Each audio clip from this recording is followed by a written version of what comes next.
fait des trucs bien. Voilà. Ok. Eh ben, Écoute, merci, je te remercie. Yanis. À une prochaine alors. Et je donne la parole à ma caution blanche, le petit astronome. Et on va aller vers la fin, hein, parce que ça va faire plus de 3 heures qu'on détient notre invité. Ah, je te caution 2 Babtou. heures passées. On va arriver à 3 heures. Petit Babtou, c'est à toi. Babtou fragile ou solide déjà? On commence par là. Ça dépend. Alors vas-y Babtou, c'est à toi. Ouais, moi j'avais quelques questions à poser. Alors d'abord, tu avais parlé un petit peu de la notion de l'Union Européenne et que tu es militant au je sais plus quel parti. Est-ce que tu es nationaliste, toi? Oui, oui, oui. Tu défends les intérêts de la nation? Oui, oui, oui. C'est pas la définition primaire de ce que j'appelle la nation, mais oui. Enfin, du nationalisme, mais oui. C'est quel genre, c'est-à-dire? Comment ça? Bah, pour moi, alors, pour moi, ce que tu dis, Tu serait dis que patriote en fait. nationaliste, tu défends l'intérêt de la nation. Quelle est ta définition du coup du nationalisme et comment Le tu fais nationalisme, pour, c'est le fait de te battre considérer que l'État-nation est le meilleur moyen d'organisation d'une société et qu'elle permet d'obtenir, d'accéder au bien commun, quoi. Mhm. Et t'es pour l'Union Européenne? Je suis pas contre l'Union Européenne, oui. T'es pas Et contre? je suis persuadé. En fait, je suis persuadé qu'une nation, si elle sort bien son épingle du jeu, elle peut très bien profiter des instances de l'Union Européenne pour à obtenir des avantages comparatifs ou Ouais. des avantages tout court. Oui. Tu peux. Moi, dans la forêt, j'ai vu une licorne. Hein, c'est la même chose. En tout cas pour la France. Mais Non mais donc du coup, t'es d'accord qu'il y a une potentialité. Même si là tu l'exagères, cette potentialité elle existe. Par exemple, les Allemands, tu penses très bien que les Allemands ils sont contents aujourd'hui d'avoir l'Union Européenne. oui, ils sont extrêmement contents. Et pourquoi est-ce qu'ils sont contents d'avoir l'Union Européenne? C'est parce qu'ils arrivent à en tirer les avantages, en tout cas leur élite a réussi à en tirer les avantages de cette formation-là. Oui, mais on s'en fout de vouloir tirer les avantages, d'essayer de jouer les néocolons en Europe, à dire ce qu'on doit, enfin, à dire aux autres ce qu'il faudrait qu'ils fassent. On s'en fout. Si tu défends vraiment les intérêts de la nation. Mais en fait, déjà toi, comment est-ce que tu définis une nation? Toi, t'es nationaliste? Non. Ah. Patriote à la limite, je pense, mais pas plus. Ouais. Patriote? Je pense. Ça dépend ce que tu appelles patriote. Ben, comment est-ce que tu définis? Ce sera peut-être plus simple comme ça. Je revendique pas de manière exacerbée l'État-nation. Je ne suis pas forcément prêt à me battre militairement pour les intérêts de mes pays. Et par contre, je suis très intéressé par la notion de souveraineté. C'est pour ça que quand tu dis tu te bats pour les intérêts de la nation, mais en même temps, bon, l'UE, on peut tirer nos épingles du jeu, ben en fait, c'est profondément antinomique. Parce Attends, que le principe, c'est que quand déjà, tu dis tu que peux t'es pas tirer ton souverainiste, épingle du... justement, là, je suis content d'avoir un souverainiste en face de moi. Je suis curieux. Là, je vais vraiment te poser des questions par curiosité. C'est pas du tout par volonté d'être en désaccord avec toi. Quand tu dis que tu es souverainiste, ça veut dire que tu considères que l'État souverain a pour vocation d'améliorer les conditions de son peuple. Oui, et au-delà de ça, qu'on soit pas trop sous l'ingérence de puissances étrangères ou de supranationalité. Donc, on est d'accord que le souverainisme se définit par principe en opposition à l'Union Européenne. C'est peut-être l'une des bases principales de ce que c'est qu'un souverainiste. En tout cas, avec la politique actuelle de l'Union Européenne, ouais. Ok. Et la tendance dans laquelle l'Union Européenne veut aller, c'est-à-dire le fédéralisme européen. Ok, oui, moi je suis contre le fédéralisme européen, oui. Là, sur ça, on est totalement d'accord. Maintenant, j'ai une question. Et quel est cet intérêt national que tu voudrais atteindre? Quel est pour toi la société idéale à laquelle devrait aspirer l'État français pour le peuple français? Beaucoup de choses. Déjà, moi, je ne suis pas forcément un défenseur de l'État-nation français. Je suis beaucoup plus un défenseur de l'État-nation suisse, déjà. Le problème, c'est que je suis binational. Le problème, c'est qu'on ne peut pas, je pense, installer une politique à la Suisse en France. Parce qu'il y a des problèmes, des différences culturelles particulièrement importantes. Et c'est pour ça que je ne suis pas nationaliste, puisque je suis binational. Je ne revendique pas, ou particulièrement patriote. Ouais. Bon. Le truc, c'est que, en fait, Je comprends ton côté, on peut tirer les épingles, enfin on peut tirer un petit peu notre épingle du jeu, essayer de profiter d'un truc comme ça, mais le truc c'est que la tendance ne va jamais dans notre sens. Évidemment, si l'Union Européenne allait dans notre sens, je pense qu'on serait plus heureux. Quel est par exemple c'est que ça n'est jamais arrivé et ça n'arrivera probablement jamais. C'est pour ça qu'en fait, faut pas non plus s'enfermer dans un utopisme total. Oui, ok. Et que justement pour les intérêts en tout cas d'une volonté de plus d'indépendance par rapport à la supranationalité, il faudrait moins d'ingérence de l'Union européenne. Et que du coup, ça sert à ça aussi, la défense de la nation, avant tout la volonté du peuple. Est-ce que par exemple, tu as un élément en particulier que tu as retrouvé révoltant de l'Union européenne sur l'émission de la souveraineté française, par exemple, ou suisse, non, enfin française du coup surtout. C'est-à-dire quelque chose qui entraverait un truc qui fait que un élément qui a fait particulièrement que c'est ça qui t'a convaincu, par exemple, de devenir souverainiste. Devenir souverainiste, on ne devient pas souverainiste. J'ai des aspirations souverainistes, mais si tu veux, je pioche mes idées un petit peu partout. Le sabotage total du parc nucléaire français est un bon exemple. Okay. Ou alors la volonté première, d'abord par les États-Unis, parce que je rappelle qu'après la Seconde Guerre mondiale, la volonté du gouvernement américain était de créer le gouvernement provisoire des États-Unis. En fait, ils voulaient faire comme le Japon.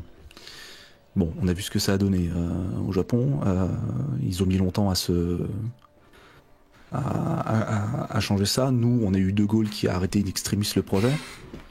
Et depuis, tout allait dans le sens de l'idée que la France, c'est un habitant sur 100, ça ne vaut rien, ça peut crever, parce que nous ne nous sentirions pas français, nous nous sentirions européens. Tu vois ce que je veux dire ? C'est cette idée-là, l'idée de dire non, mais en fait, les fleurons français, on s'en fout, parce qu'on va soit tout vendre, soit tout privatiser, soit tout délocaliser. Le pouvoir des lobbies, comme je l'ai dit, le sabotage du parc nucléaire français, la volonté que absolument tous les intérêts démocratiques français soient progressivement sabordés, parce que le principe c'est que à terme tu ne contrôles plus ton immigration, tu ne contrôles plus ton budget, tu ne contrôles plus tes élections, tu ne contrôles plus rien, tu ne contrôles plus ton armée par exemple, ce qui là pour le coup serait quand même particulièrement tu vois, par exemple, le partage de l'arme nucléaire sans aucune condition, alors, bon, c'est profondément révoltant. C'est pas totalement ce qui était dit, mais oui, ok, je comprends. Ouais. Oui, non, mais j'exagère, parce que moi, je fais partie des gens qui disent il y aura rien en vrai. Oui. Mais, okay, non, mais je comprends mieux l'idée. Oui, je comprends. Ok. Et du coup, vu que tu défendais le système suisse, si tu n'étais pas forcément contre l'Union européenne, sache que le système suisse se base avant tout sur son indépendance totale vis-à-vis de la Commission européenne et vis-à-vis d'une politique européenne. Donc comment est-ce que tu voudrais concilier ça ? Non, mais après moi, le système suisse en particulier, c'est beaucoup plus sur son mode d'organisation libérale que je l'apprécie. C'est pas forcément sur les institutions et le fonctionnement démocratique. D'ailleurs que j'apprécie pas mal. Oui, mais... d'ailleurs, c'est mieux, c'est quasiment un corporatisme, mais... Pas totalement ça, mais... Oui. Enfin, non, mais quand je parlais tout à l'heure du fait que la Suisse était un modèle que j'appréciais beaucoup, c'est beaucoup plus sur son organisation libérale, plus que sur son mode de fonctionnement politique. Ouais. C'est vraiment le côté libéral. Je vois. Et encore, c'est pas non plus le paradis libéral, enfin le paradis ou l'enfer, selon la définition de chacun. Parce qu'il y a aussi beaucoup de protectionnisme, justement parce que la Suisse est très souverainiste dans son économie. Donc il y a beaucoup de protectionnisme, mais il y a aussi un pouvoir syndical qui peut être très fort aussi. Mais en fait, moi, c'est pas non plus l'intérêt de certains. Ce qui est intéressant avec les protectionnistes mis en place par la Suisse, c'est que c'est un protectionnisme qui n'a que pour vocation de protéger leur libéral, enfin leur liberté. C'est-à-dire que la raison pour voilà. Et c'est quelque chose que je trouve très intelligent et qui est mis en place dans tous les cas dans toute société libérale qui se veut protectrice de ses propres intérêts en fait. Après voilà, ils vont pas se mentir, ils vont pas forcément jouer les saints non plus. Hein, Ah, mais c'est pas leur but, je crois qu'ils on fait nos marques endémiques à nous, mais en même temps, on va ouvrir certains cantons. Allez, c'est bon, on a une petite politique assez sympa pour les entreprises. Venez chez nous, venez investir chez nous. Tu vois, il y a toujours une petite ambiguïté. Oui. Voilà. Mais moi, par exemple, avec mon expérience avec la Suisse, j'ai bossé là 3-4 mois en Suisse cet été. Et c'est vraiment un truc qui m'a rendu malade de faire l'aller-retour France-Suisse. Et je passais de Genève-Cornavin à Annemasse. Et je vais te dire qu'à la fin, ça me pesait, quoi. J'avais une envie quasiment de vomir ce socialisme français. Quelle horreur c'était, tu vois. Ouais, mais Annemasse, c'est spécial aussi. Après, c'est ce que les gens ils me disent. Mais après, pour moi, Annemasse, c'est vraiment la représentation parfaite de ce que le socialisme peut donner. Ouais, mais ça va, Cornavin, ça va, le sol il brille par terre. C'est bon, le mur est en marbre. Donc, peut-être que c'est aussi esthétique. Ouais, mais en fait, il y a les deux. Et alors, du coup, on accueille Greg Tabibian qui voulait aussi j'avais parler de souverainisme. Vas-y, conclue. Et après, juste aussi une dernière question. Je pense que ça a l'air. Au-delà de ça, et là tu pourras débattre avec un souverainiste encore un peu plus accru, parce que moi je ne suis pas tout à fait d'accord avec Tabibian sur quelques points. Mais du coup, tu parlais de l'intérêt du blasphème. Et il y a un truc par contre que je partage avec Tabibian, c'est le fait est que justement tu te posais la question de quel est l'intérêt en fonction du contexte. Oui. Et moi je suis plutôt à l'idée en fait de défendre l'inverse, de se dire c'est parce qu'il y a un contexte tendu qu'on doit se permettre le rire. Et qu'on doit se permettre la critique, parce que sinon c'est la punition, tu peux justifier toute interdiction. Totalement. Mais là, en fait, moi, je suis d'accord avec vous. Qu'est-ce qui choquerait, par exemple, est-ce que si moi je dis que ton Dieu c'est de la merde, est-ce que ta foi serait suffisamment remise en question, ou alors est-ce que c'est juste un principe éthique quand tu dis ça? C'est vrai que tout à l'heure j'ai pas pu bien développer ce point de vue là sur le blasphème. Vous pouvez blasphémer Dieu devant moi autant que vous voulez, ça ne me touche pas et je pourrais en rire avec vous si c'est drôle. En général, je pense. Voilà, déjà il y a ça. En fait, moi je m'interroge premier degré à la question de quel est l'intérêt de temps en temps, tu vois. C'est-à-dire que qu'on en rigole, qu'on permette de dédramatiser le sujet, que ça soit un sujet lambda de discussion sur lequel on ne s'interdise aucun tabou. Sur le fond, j'ai pas de problème. Maintenant, c'est vrai que parfois, j'ai vraiment cette sensation qu'il y a des personnes qui ne font ça uniquement dans la volonté de blesser, tu vois. Par exemple, une personne qui va twerker dans une église, je pense que son intérêt premier, c'est pas de dédramatiser le sujet, c'est uniquement de choquer les gens et de les blesser. Et dans cette pratique-là, je me dis, moi, ça me fait pas mal. Tu vois, quand j'ai vu celui qui avait fait ça, il y a 3-4 ans sur TikTok, c'est de l'incompréhension. Moi, ce que j'ai pour moi, c'est pas de la colère que j'ai envers lui. Je m'en fous. Si je le vois dans la rue, je vais pas le tarter, je vais pas lui poser de questions. J'ai juste une incompréhension de quel est l'intérêt au final de faire ça, parce que ça fait rire personne, 2, ça peut blesser des personnes, et il n'y a pas d'intérêt contextuel plus que ça. Mais après, voilà, allez-y, si vous faites. Mais t'en as qui ont été jusqu'à le frapper, le dig. Il y en a qui ont été là le chercher, etc. aussi. Hein. Ouais, il y a aussi les fondamentalistes religieux chez les cathos, tu vois. Donc toi, t'es tolérant, certains, ils seraient pour le supprimer. Hein. Comme Hanouna qui était pour faire taire toute critique des religions sur son plateau. Et petite précision encore une fois, dans tous les cas, je pense que là où vous avez déjà perdu, Ziocloge, là où t'as déjà perdu sur le combat de ça, c'est que tu parles de blasphème. Alors que non, justement, blasphème, c'est déjà prendre la sémantique religieuse sur le sujet. Ah, c'est pour que les gens me comprennent. Le blasphème n'existe pas. Non, c'est pour que les gens me comprennent. Moi, je sais qu'il n'existe pas le blasphème. Non, mais moi, je sais, c'est comme l'apostat. L'apostat, pour moi, n'est pas un terme qui devrait être employé, parce que c'est un terme qui sert, on va dire, le discours religieux, mais pour comprendre de quoi on parle, on est obligé d'utiliser pour t'embêter. Mais moi, je considère que c'est un terme qui dessert limite le mot apostat, comme le mot blasphème, où pour moi, il n'existe pas. Je suis d'accord avec toi là-dessus. Mais t'as eu raison de souligner ça. Greg Tabibian, je te fais entrer en scène. Là, j'avais une question. T'es libéral. Donc, tu es favorable, si je ne dis pas de bêtises, à ce que l'individu puisse exprimer sa liberté de la façon la plus grande possible, y compris celle de choisir ses représentants. À quel moment, même si l'Union européenne c'était très bien, même si l'Union européenne ça triplait les caisses de l'État, même si on avait une balance commerciale excédentaire à l'allemande, pas de souci, c'est pas la question. À quel moment peux-tu philosophiquement accepter que des individus non élus puissent avoir, exercer, voter des lois qui ont une valeur juridique supérieure et donc contraignante à celles émises par les représentants du peuple. C'est ça que je ne comprends pas. Je te parle même pas d'économie, je te parle même pas de... Même si l'Union européenne, ça marche à fond.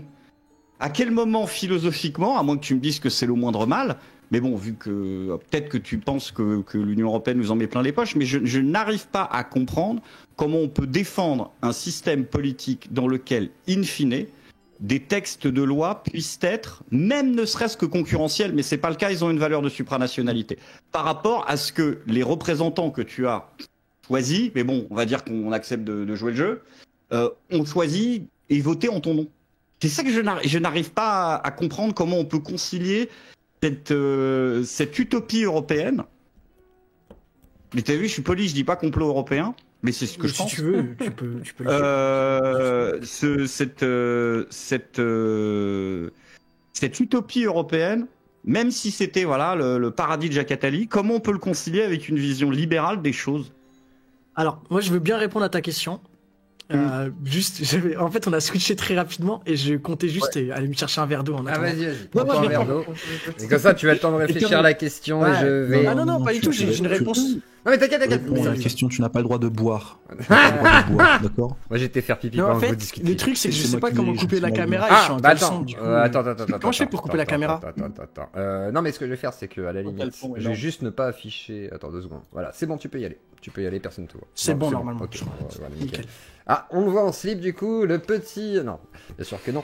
Alors du coup, en attendant. Remets la cam. Voilà, t'inquiète, tout est diffusé. Et on est sur PH pour éviter la censure. Et n'hésitez pas à mettre un pouce bleu, vous abonner, like et clocher. Et puis d'ailleurs, je n'ai pas fait d'appel aux dons. Si jamais vous voulez soutenir la Zio Claudie, vous pouvez passer par PayPal, Tipeee, Stream. Ça me permet de continuer, de travailler et de vous retrouver ainsi les soirs et de vous faire aussi des capsules pour les journées. Bref, on farm YouTube, on n'a pas trop le choix.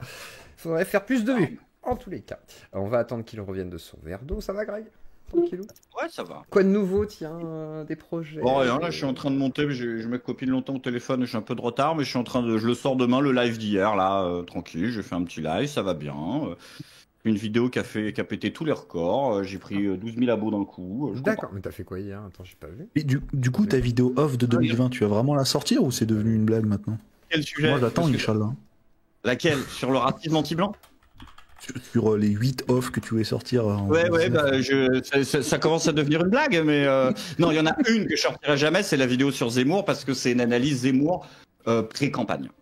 Et Zemmour est un homme politique, donc c'est insortable. Tu peux pas ne pas prendre cette dimension-là en compte, d'autant plus que sur beaucoup de choses, y compris sur l'Europe, il a fait un retournement de veste. Oui, c'est un comme un autre. Jean-François Copétière. Ouais. Vas-y le braque, je te laisse répondre à Greg. Alors, donc, pour répondre à la question, on est d'accord que toi, t'es pas un libéral. Si, plutôt. Si, t'es libéral. Ouais. Ok, d'accord, j'étais étonné que tu me poses cette question sur ce. Je pensais plus. C'est d'où mon incompréhension. Ok. Est-ce que tu peux me dire quelles sont les personnes qui votent des textes de loi à l'Union européenne qui ne sont pas élus par le peuple? Tous. Il n'y a pas de l'initiative. Le Parlement européen n'a pas l'initiative des lois. Et mais donc du coup, qui a l'initiative des lois? C'est la machin qui est au-dessus là. Merde, j'ai un trou. La Commission européenne. C'est la commission. Enfin, oui, mais oui, c'est la Commission européenne. Là, voilà, on sait tous de quoi je parle. Qui est au-dessus et qui sont des technocrates non élus. Oui, mais eux-mêmes sont choisis. Ursula von der Leyen, t'as voté?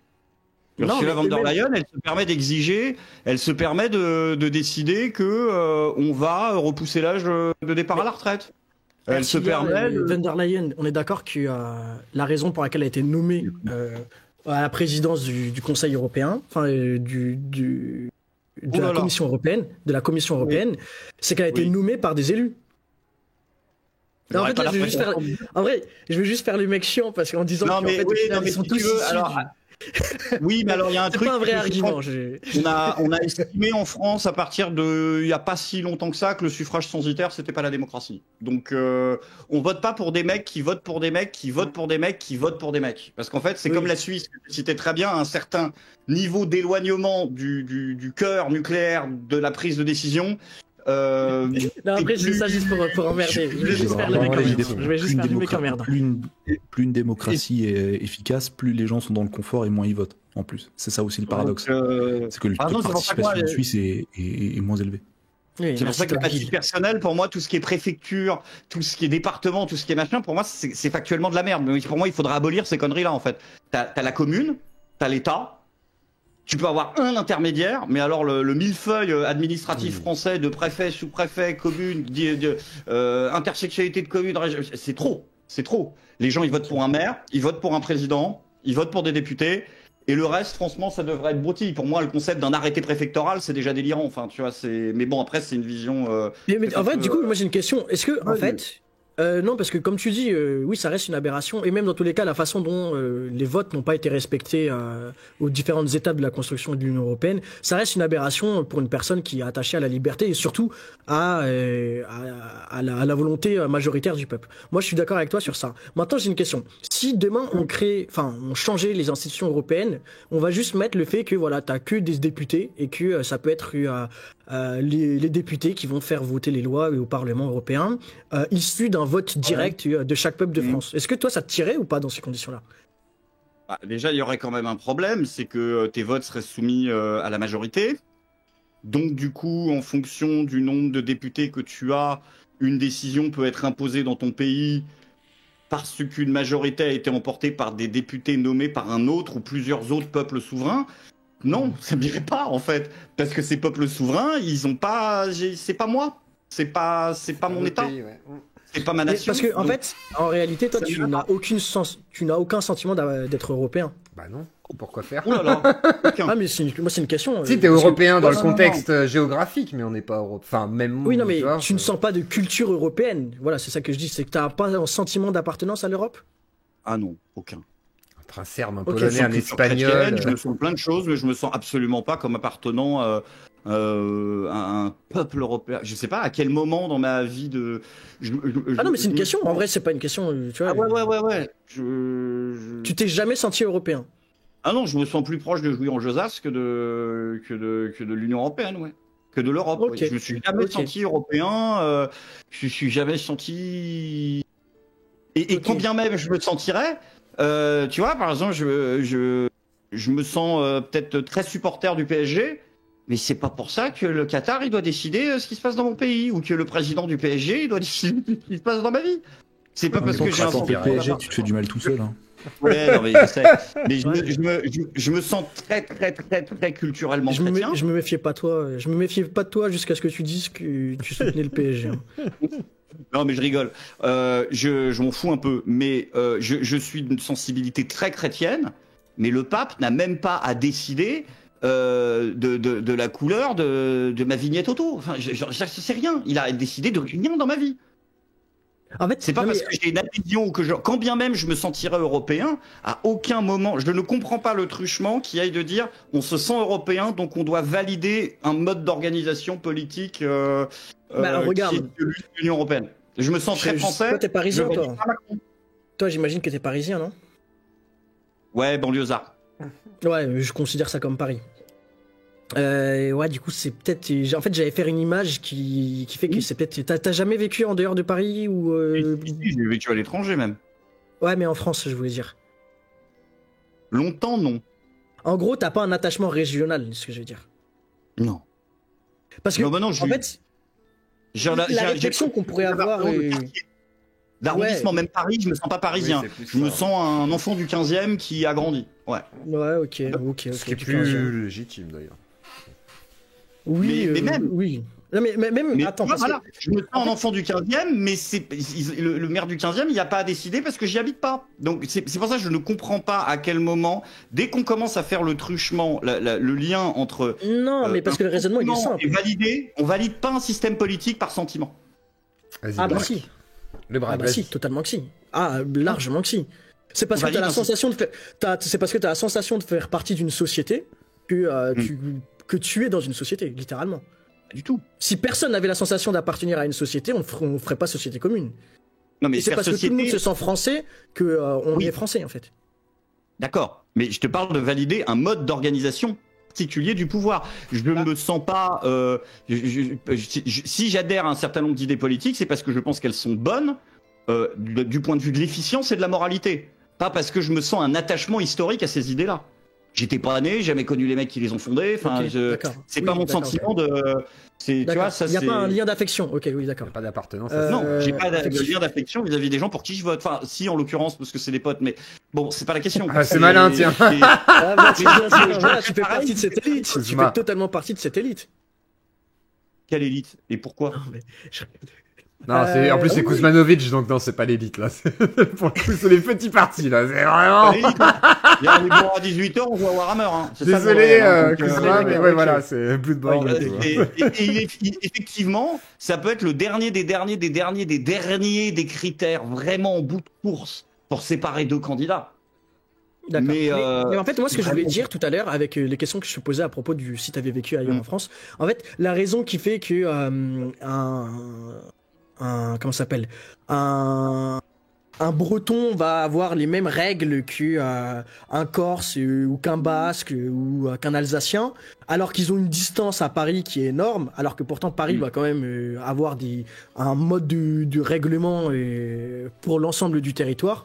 C'est le même raisonnement qui fait que, entre guillemets, un Espagnol, un Italien et un Français vont devoir être assujettis aussi eux-mêmes à Bruxelles sur certains trucs de réglementation, tu vois.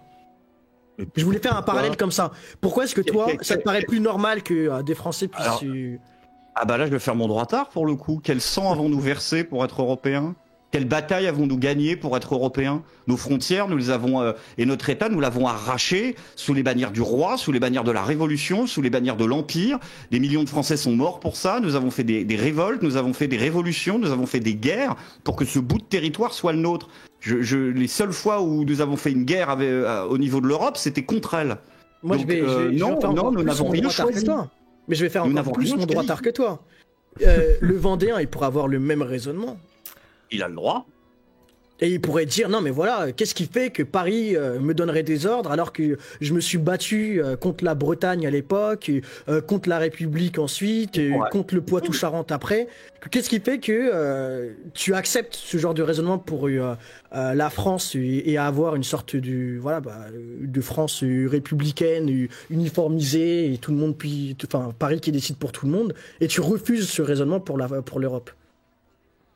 Alors, déjà, il a totalement le droit d'avoir ce raisonnement. Deuxièmement, parce que les Vendéens ont été mis à genoux de façon directe, sanglante, inacceptable, tout ce que tu veux, on va pas faire de morale. L'Europe, pour le coup, je considère à la lecture attentive, et il est vrai, souverainiste, de l'histoire de la construction européenne, que ça n'a jamais été fait en face. C'est un complot ourdi contre le peuple, au sens premier du terme. C'est-à-dire que dès les années 20, il est acté par les futurs fondateurs de l'UE qu'il faut le plus longtemps possible cacher la réalité du projet européen aux gens, et il faut le plus possible organiser le moins de processus électoraux pour le valider. Si je me sens proche de la Constitution de 58, parce qu'il y avait un mec qui s'appelait De Gaulle et qui a dit que tu sois vendéen, alsacien, breton ou antillais, en fait, on fait un vote dans lequel une loi, c'est une loi, ça s'appelle un référendum. S'il y a plus de 50%, t'es en 5e République. Voilà. Et on ne m'a pas demandé la même chose. Si, on m'a demandé la même chose pour l'Union européenne, j'ai voté et on m'a dit d'aller me faire foutre. Donc, non mais l'argument, j'accepte ton argument, il est pertinent, je trouve. Aucun sang versé, le truc a été fait en douce. On nous a demandé une seule fois notre avis, et quand on a voté, on nous a dit ça compte pas. Ça commence à faire beaucoup. Greg Tabibian, je me permets en fait, moi je suis en licence de sciences politiques en fait. Ouais. Ah, t'es en Sciences Po, je savais même pas. En fait, mais je te l'ai dit tout à l'heure. Hein. Ah mais excuse-moi, j'ai pas écouté. Désolé, j'ai pas écouté. Excusez-moi monsieur, je suis passé à côté de Sciences Po. Je me suis présenté devant toi. Excusez-moi de ne pas être ébahi dès que j'entends Sciences Po. Désolé. Alors, je suis pas à Sciences Po, je suis en licence de Sciences Po. Ah bon, en plus, voilà, donc comme quoi, j'avais raison. Donc en fait, Greg Tabibian, je t'explique, moi j'ai 3 heures de cours par semaine sur la reproduction de l'Union Européenne, ainsi que sur la sociologie de l'Union Européenne. Donc j'avais une question pour toi. qui est complotiste. Ouais. Est-ce que tu ne penses pas, parce que non, mais là c'est pas les réponses qui le sont. Oui, non mais dans tous les cas là c'est pas un aspect négatif. Hein. Quand je dis ça, c'est pas du tout un reproche en te disant ah t'es un complotiste. Pensez-vous que le vaccin peut guérir des gens, hein? Ça c'est complotiste. Mais est-ce que tu ne penses pas que ça soit possible que l'Union européenne soit issue d'un processus naturel de réflexion déjà dans un cadre de vouloir faire la paix. Ensuite, on a dit qu'on voulait faire la paix, alors créons en même temps un endroit économique commun. Et puis, puisqu'on a un endroit économique commun, est-ce qu'on ne devrait pas y créer des règles et des lois qui soient uniformes? Et à la fin, tu finis par avoir le gigantesque Union européenne avec ses défauts et ses qualités qu'on a aujourd'hui. Et ce serait pas justement un grand complot de la méchante CIA. Là, je durcis le trait, hein, mais comme j'ai durci tout à l'heure pour la création de l'Union européenne. Mais voilà, peut-être que c'est pas forcément un grand complot ourdi par la méchante CIA et les méchants États-Unis qui ont voulu s'accaparer le monde. Alors déjà, c'est pas forcément par les États-Unis. La trahison, elle a été faite toute seule par des agents français de l'étranger, des agents de l'étranger français plutôt. Les deux, oui. Que la naïveté, que la naïveté monnaie surtout, que la naïveté européenne et que la naïveté des intellectuels et des penseurs de la paix européens ait été utilisée de façon cynique par des gens, c'est la base de la politique. Je ne pense pas que quand Victor Hugo défend les États-Unis d'Europe, il défende le projet de post-cuirassiste que nous vivons maintenant. Donc, bien évidemment, que quand du fin fond de sa chambre, Dante commence déjà à penser à l'UE, sous une certaine forme, il s'imagine au bout de course qu'on va arriver à ce truc-là. On ait perdu aussi une partie de notre marge de négociation et d'influence à la suite de la Seconde Guerre mondiale, je peux le comprendre aussi. Bon, après, que ceux qui dirigent le truc soient ceux qui aient le plus foutu la merde me paraît assez problématique. Mais je pense que le projet et la volonté de paix, c'est une réalité. Par contre, de dire que c'est la construction européenne qui a permis la paix et évité les nouveaux conflits mondiaux, c'est une gigantesque escroquerie intellectuelle. Ok, on est d'accord. C'est la bombe atomique qui a permis d'empêcher les guerres. C'est pour ça que la Russie n'attaquera pas la France, et c'est pour ça que, quoi qu'en dise Macron, la France n'attaquera pas la Russie. Ils vont faire de la fausse guerre par proxy chez les Ukrainiens. Mais c'est pour ça, parce qu'on a la bombe atomique. C'est juste ça. Et rien de plus. Donc, qu'il y a toujours un beau narratif autour. On n'enferme pas les gens chez eux et on les met pas en confinement pour les faire chier. On les met au nom de la protection. On met pas des caméras de surveillance au nom du flicage. On le met au nom de la sécurité. Toutes les lois sont toujours justifiées par des beaux narratifs et on trouvera toujours des intellectuels un peu utopistes pour aller croire et pour aller tenir le discours qui y va, mais bien sûr qu'il y a eu des gens qui y ont cru, et il y a des gens qui y croient encore, et il y a des gens qui sont de bonne foi. Je ne suis pas complotiste au point de considérer que la France est composée de salauds qui... Non. Okay. Et encore une fois, hein, je suis très curieux, parce que je connais pas encore trop de cette sphère dans laquelle tu as l'air d'évoluer, là, les souverainistes.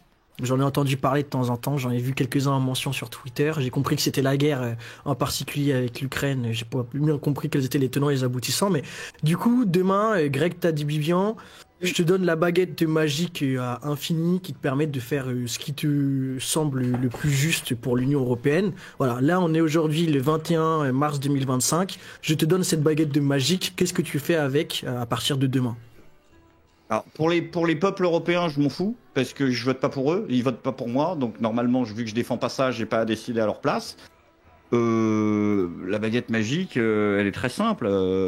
La baguette magique, c'est de commencer à préparer une sortie, déjà à minima de l'ensemble des traités européens, qu'on veut le garder pour le narratif, une structure, ou en tout cas une Union européenne théorique, pose pas de problème. Mais... nous n'avons absolument pas... Nous devons nous sortir totalement de toutes les structures juridiques de l'Union européenne. Aucune loi de supranationalité. Pas de cour européenne des droits de l'homme ou je ne sais quelle connerie. Il faut faire une cour européenne des droits de l'homme, d'une cour française des droits de l'homme si tu as envie de créer la même structure, mais certainement pas européenne. Je sors la France de toutes les institutions juridiques, de toutes les institutions qui régulent notre approvisionnement ou notre production d'énergie. et tu rétablis ce que nous avons fait pendant des siècles et des millénaires avant, c'est-à-dire des accords binationaux, et puis qui peuvent devenir tri ou quadri ou quintus nationaux. Mais certainement pas parce que des gens ont décidé qu'on était 26 de facto. Ok. Et tu penses pas qu'aujourd'hui, il y a... Voilà, je vais te poser plutôt une autre question, du coup. J'ai l'impression de faire une interview, ça doit être un peu désagréable. Mais si tu devais donner quels sont les aspects positifs de l'Union européenne actuellement, ça serait quoi?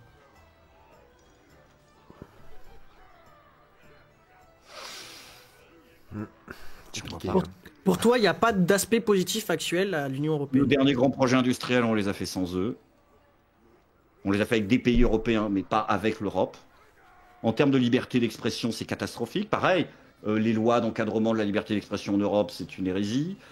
Tu fais de l'histoire. Tu es bien placé pour savoir que nous sommes précisément... La France est une nation qui a eu contre elle, en permanence, l'ensemble des couronnes, des royautés et des empires français et non français qui ont voulu détruire ce modèle un peu particulier qui est le nôtre et que nous avons essayé de construire. Donc, cette espèce tu penses qu'à l'heure actuelle, si demain la France fait le Frexit, voilà, en une journée, elle arrive à sortir de tous les accords dont tu veux. Si elle fait ça en une journée, elle est morte. Donc non, pas en une journée. Oui, bon, on va dire, voilà, ça se fait voilà, au fur et à mesure, comme il le faut pour que ça se passe bien. Tu penses que la France pourra toujours continuer à rayonner autant, voire peut-être même mieux qu'actuellement? Surtout mieux. Surtout mieux. Et encore une fois, c'est une question de principe. Pas de politique. Tu ne peux pas faire une politique de transformation radicale de notre modèle de société, que tu veuilles faire un programme radical de droite ou un programme radical de gauche, et nous avons besoin de radicalité parce que ce centrisme mou dans lequel nous sommes nous tue. Tu ne peux pas le faire dans le cadre des lois actuelles de l'Union européenne. Et tu es obligé d'arriver à un tel niveau de désobéissance systématique vis-à-vis de cette structure que ça en devient grotesque. C'est ce que je reprends tout le temps, c'est l'argument de mon ex-femme. C'est-à-dire, t'es d'accord sur rien, tu veux pas construire le même truc, t'as pas les mêmes fondements, t'as pas les mêmes valeurs, tu partages pas la thune de façon équitable, bon bah pourquoi tu restes? Enfin, ça ne sert à rien. Autant au bout d'un moment, on va pas s'engueuler avec des gens toutes les semaines à Bruxelles. Si ça marche pas, ça marche pas. Donc je vois pas pourquoi rester. Je vois pas. Moi, j'ai envie de te demander, alors toi, quelle grande réussite industrielle, économique, sociale, politique, tu peux, toi, imputer à la structure européenne actuelle? Elle aurait une... Bah, il n'y a pas de projet particulier, mais la création d'espaces de libre-échange ont permis, étant donné qu'aujourd'hui, je crois que c'est 50% du PIB de l'Union européenne qui est issu d'un marché intérieur. Voilà, la création d'un marché sans douane, sans frontières, etc., qui permet aujourd'hui d'avoir un marché beaucoup plus vaste pour l'Europe.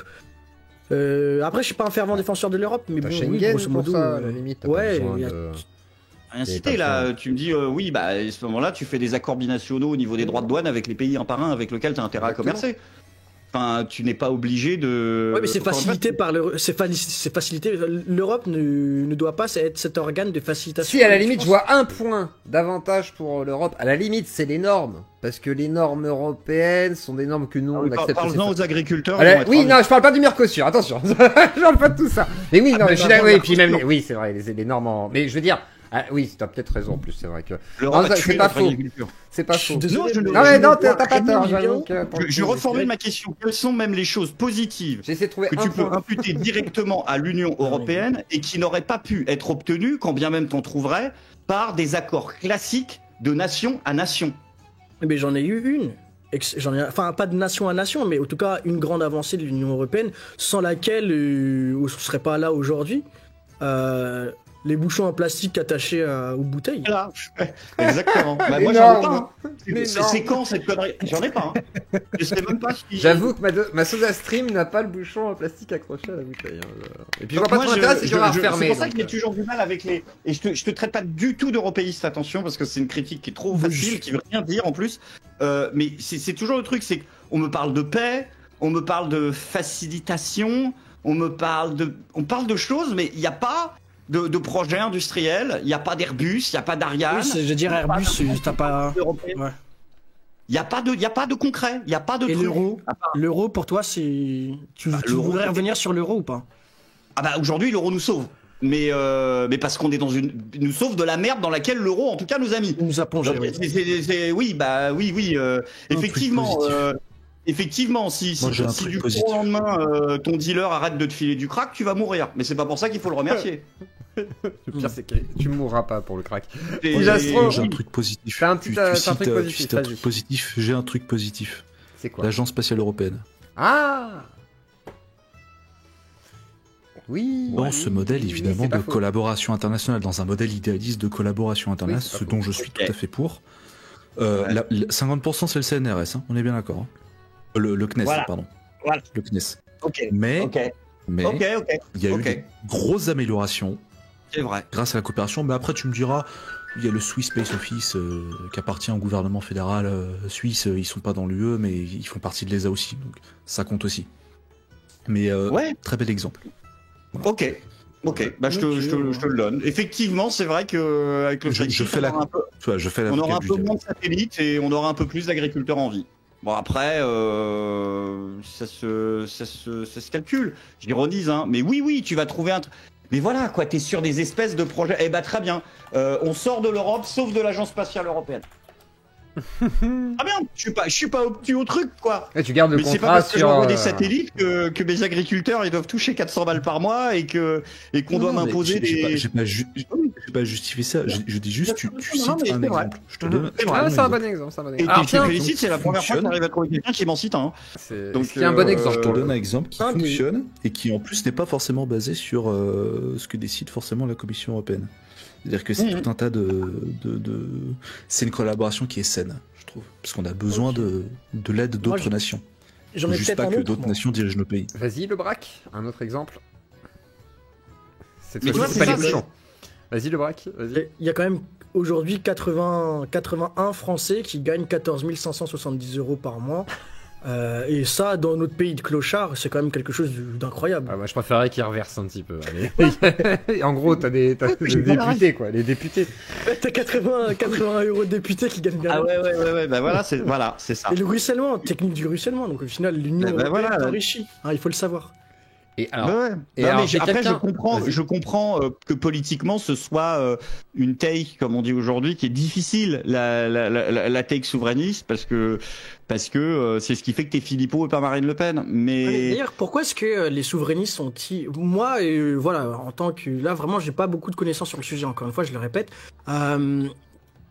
Qu'est-ce qui fait que les souverainistes sont taxés de gauchistes à longueur de journée? Qu'est-ce qui fait que vous êtes de gauche? Par qui taxe de gauche? Moi, j'ai l'impression, dans ma tête, souverainisme est égal à gauchiste. C'est plus vu comme la personne la plus souverainiste de droite, c'est Rougeron. Quoi. Ah non, t'as De Villiers, non. Ouais, t'as De Villiers. Il a pas tort, hein. Je vois ce que tu veux dire, mais par De Villiers, moi, je peux pas t'en mettre un autre de tête, hein. Non, j'en connais. J'en connais, mais ça va pas être dans les personnalités très connues. Je peux te citer t'as des intellectuels, t'as des intellectuels souverainistes qui sont très marqués à droite. Mais pourquoi? Parce qu'en fait, dans un retour de clivage droite-gauche, et surtout l'apparition de ce que j'appellerais, tu vas comprendre ce que je parle, la nouvelle droite, qui elle est plus identitaire que souverainiste. Du coup, le souverainisme est vu comme un vieux truc un peu gauchiste, parce que qui dit souveraineté renvoie à une vision de l'identité qui est plutôt une vision assimilationniste, qui est vue comme un truc de gauche, à raison. Entre autres, voilà, mais les gens de gauche considèrent les souverainistes comme des gens d'extrême droite. Tu demandes à Rougeron, regarde n'importe quelle vidéo de Bégodeau, il te dit le souverainisme est un mot qui a été inventé par des racistes pour pas dire qu'ils sont racistes. Voilà. Il a pas tort, c'est qu'il a pas tort. Ok.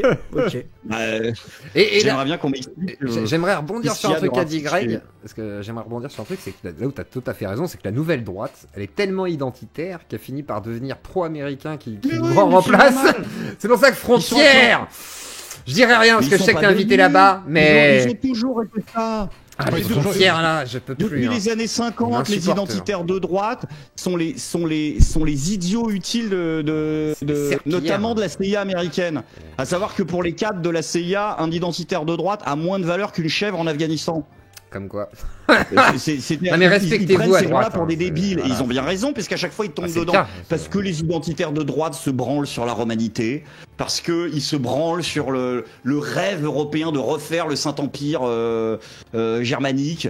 Ils se branlent sur ce truc-là. D'ailleurs, que tu regardes l'infrastructure des trucs européens, ça se branle sur la romanité de A à Z. C'est débile, nous ne sommes pas ça, en fait. Il serait bien que le RN ne vote pas pour le Mercosur, quoi. Mais bon. Nous sommes français. Nous sommes français, c'est-à-dire un mélange de pas mal de trucs. Mais nous avons quand même été énormément à contre-courant de ça. Oui, mais un mélange ancien. Tiens, Vincent. Et nous, déjà, nous ne sommes pas des Germains, nous ne sommes pas des anglo-saxons purs, donc nous n'avons rien à faire avec un certain monde. Moi, je ne vois pas en quoi je n'ai pas le droit, alors, je vais pas le dire au jeu de ça, mais d'être plus proche des Russes, des Chinois ou des Argentins que des Allemands. J'aime pas les Allemands. J'aime pas les Allemands. Je t'aime bien, toi. Ils pètent la gueule de la planète tous les 30 ans, ils ont des coupes mulets. J'aime pas les Allemands. Alors la coupe mulet, par contre... Leurs meufs, elles ont des poils partout, c'est un enfer. Je n'aime pas les Allemands. De la part d'un chauve, la coupe mulet, non, juste... Calmez-vous. Vincent. Non mais je rigole, mais qu'est-ce que je me sens... Pourquoi je me sens... C'est bizarre, je dois être étrangement... Moi j'ai une question, je pense que j'ai une réponse à ça. Je me sens plus en amitié avec des peuples qui m'ont historiquement rien fait qu'avec des gens qui viennent me péter la gueule tous les 80 ans. Moi j'ai une réponse. Moi je pense que j'ai une réponse à ça et elle va pas forcément te plaire. Et après, oui. En fait, est-ce que tu penses pas plutôt qu'une des raisons pour laquelle tu te sens peut-être plus proche d'autres pays que des pays européens, c'est parce que tu n'as pas de lien génétique avec l'Europe? Non mais je pose la question parce que j'en ai une réponse qui pourrait t'apporter. J'en ai, je suis un métis, mais... t'es métis, ok, je pensais autant. Mais c'est totalement possible. C'est totalement possible parce que je suis l'exemple même de ça. Donc, oui, effectivement... Ça peut être des éléments de réponse aussi, tu vois. C'est peut-être parce qu'il a pas fait Erasmus, c'est tout. Peut-être ça aussi. Moi, mon père me disait tout le temps, nous sommes des Français, nous sommes des Orientaux. J'ai jamais dit on est des Européens. Voilà. Parce qu'encore une fois, je bouffe français, je bouffe oriental. Oui, moi, je pense que, regarde, l'identitaire, tu vois, l'identitaire blanc qui est issu d'une famille de souche, etc., qui n'a comme seule origine le fait d'être français. Son peuple, ses ancêtres sont littéralement des mecs qui ont passé leur temps à se mettre des baffes avec les Germains, à s'envoyer des piques avec les Anglais, à aller rouler de temps en temps sur les Espagnols et à se bagarrer avec des pierres avec les Italiens. C'est-à-dire que même si c'est un conflit de longue date entre les peuples, il y a une certaine proximité historique, culturelle, génétique, politique entre tous ces peuples-là, qui peut lui faire donner ce sentiment d'appartenance à l'Europe que nous, en tant que personnes allogènes, tu fais quoi du Maghreb? Peut-être jamais ressentir. Le Braque, et ça, c'est une vraie question. Mais l'Algérie, est-ce que les Algériens se sentent... Attends, est-ce que les Algériens se sentent européens, le Braque? Bah non. Pourtant, on a une grande histoire avec l'Algérie. Même un peu trop. Non. Non, on a 130 ans d'histoire avec eux, c'est rien. On a eu des échanges avant aussi. C'est pas parce qu'on a colonisé il y a 130 ans que c'est la seule histoire qu'on a partagée avec eux. Ils se sentent pas européens pour Oui, après je pourrais aussi me rattacher à l'Europe par d'autres choses. On est quand même l'Arménie, c'est la nation de la chrétienté. Oui, donc on a quand même cette histoire commune et surtout des ennemis entre guillemets communs. On a pas mal de choses aussi en commun. Moi, tu poses la question. Moi, c'est juste purement curiosité parce que ça peut être un élément de réponse. Je pourrais, mais encore une fois, mon sentiment d'appartenance ou de quoi que ce soit n'aurait pas à justifier que des gens pour qui j'ai pas voté, ou alors à 4 échelons, puissent décider de quoi que ce soit, ne serait-ce que de la couleur de mes chiottes. C'est une question c'est une question de principe, de supranationalité, de bon sens juridique en fait. Oui, et puis le côté démocratique direct. Si t'étais riche, vraiment immensément riche, c'est-à-dire avec un patrimoine au-delà des 15-20 millions. Est-ce que tu penses que ce serait quelque chose qui t'intéresserait? Est-ce que tu penses que tu aurais une opinion différente dans cette expérience de pensée? Est-ce que tu penses qu'il y aurait des choses qui évolueraient? Bien sûr. Et quoi donc? Bah, je sais pas. Je pense que si j'étais riche, je pense que je voterais pas pareil, je penserais pas pareil. Non, mais sur tes sentiments d'appartenance. chose. Non, sur ton sentiment d'appartenance Ça à change à pas l'Europe. grand-chose. Pourquoi ça change Oh, je sais pas. Est-ce que véritablement l'argent a... Est-ce que l'argent est une nation? Est-ce que l'argent est une culture? Moi, je pense que les élites, surtout les élites économiques, elles se sentent toutes issues du même monde. Tu vois. Non. Oui, elles se sentent issues d'un monde. Je me sentirais pas européen, je me sentirais, comme l'explique très bien Christopher Lasch, comme toutes les élites mondiales depuis 1980, c'est-à-dire citoyen du monde. Comme le dit Lasch, je me sentirais plus chez moi à Tokyo que à Jouy-en-Josas. Parce que c'est plus mon monde. Parce que tu peux choisir où tu vis. Je reste. Voilà, parce que je me sentirais ma nation, ce serait les métropoles, ce serait, comme le dit Jacques Attali, ma nation, ce serait un aéroport. Ce serait tous les aéroports du monde. Donc je sais même pas si je me sentirais européen. Je pense que les élites financières européennes ne se sentent pas européennes. Elles se sentent élites. Oui, je pense que c'est surtout ça. Moi d'ailleurs, autre élément, c'est juste personnel, mais j'ai grandi à Paris 5e, etc. Et il y a quelque chose qui est extrêmement important dans le constat que j'ai pu faire, c'est que les personnes qui se sentent européens en France, ce sont les Parisiens. Et tu peux demander à des Parisiens, et les Parisiens se sentent européens. Tu demandes à n'importe quelle autre personne habitant ailleurs en France, personne ne pourra te dire qu'il se sent européen. Et à la limite, ça serait même l'inverse, le localisme, le régionalisme, etc. Déraciné. Le déracinement des élites. Et le déracinement des gens qui sont autour de ces élites-là. Bah oui, parce qu'encore une fois, métropole, c'est une métropole. Et que ces gens se sentent... Bah oui, c'est le parisianisme et le boboïsme, quoi. Je rappelle qu'on est quand même le seul peuple du monde qui arrive à élire des gens comme Anne Hidalgo, quoi, le peuple de Paris, quoi. Donc au bout d'un moment, c'est des gens qui sont perdus. Enfin, c'est pas grave. T'as des enfants grecs ou pas? Non. Ok. En fait, ça aurait été intéressant de savoir ce que pensaient tes enfants sur l'Europe. Alors attendez.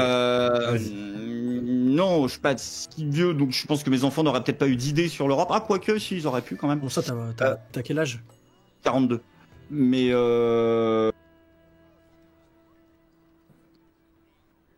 pourquoi tu rigoles, toi? Moi aussi, je me suis demandé. C'était pas très discret, le braque. T'as fait un méga sourire en mode... Ouais, je me suis dit, soit il dit il est très vieux, soit il y a un autre truc derrière, mais c'est pas grave, c'est pas grave. On peut pas lire dans tes pensées. On me les donne jamais, c'est bon. C'est vrai. Ouais, c'est pareil, j'ai le même problème. Et ça commence à arriver, là. Hein? Ça commence à se sentir, là. Moi, je commence à le voir chez moi aussi, donc... Méfiance, Ah ouais. méfiance. Ouais, non, ça on commence. me le donne pas, moi ça va encore, hein. Ça va. Ça va. Non, mais en vrai, ne parlons pas de nos âges. Ne parlons pas de nos âges.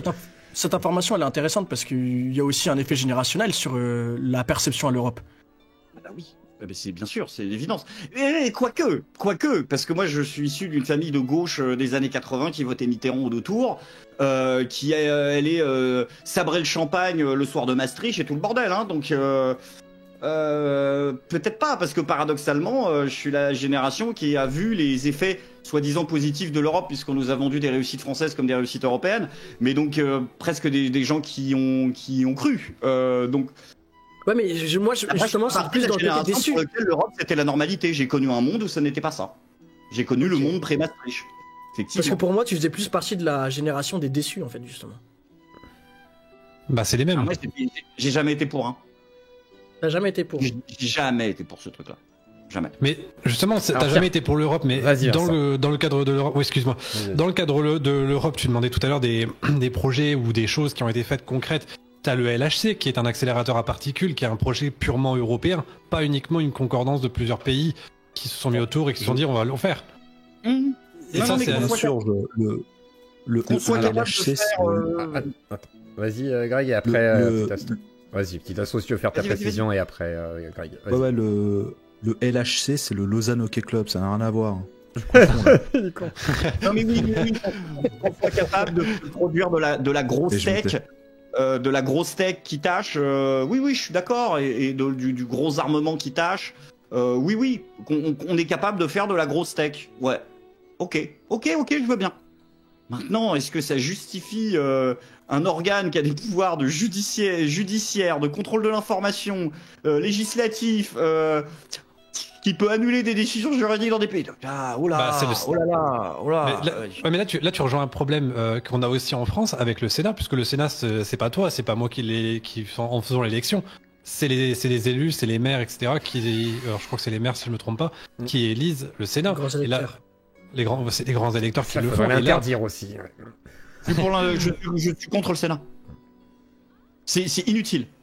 Oui, mais ça sert aussi parfois de fusible. Le système américain, pour le coup, est beaucoup plus sain.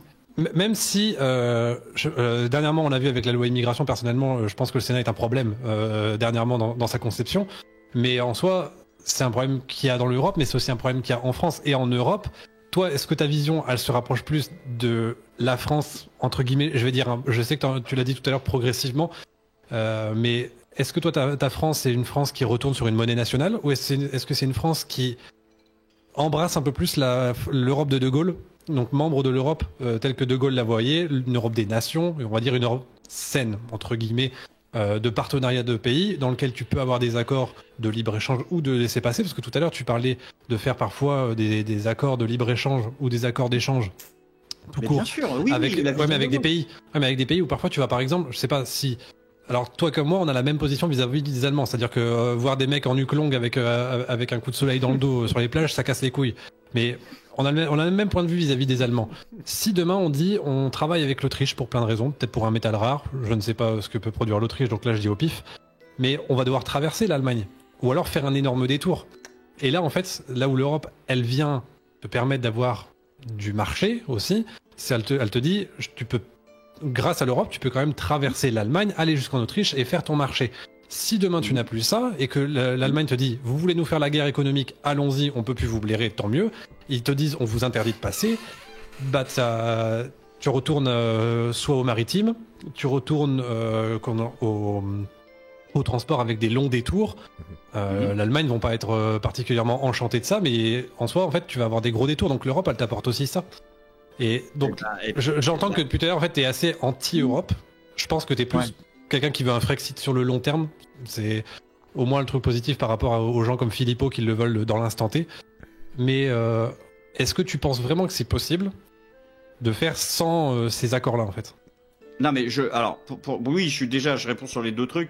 Je suis pour quelque chose sur le long terme. Je fais partie des gens qui se méfient beaucoup de ceux qui donnent des solutions miracles alors qu'ils ne sont pas dans les arcanes.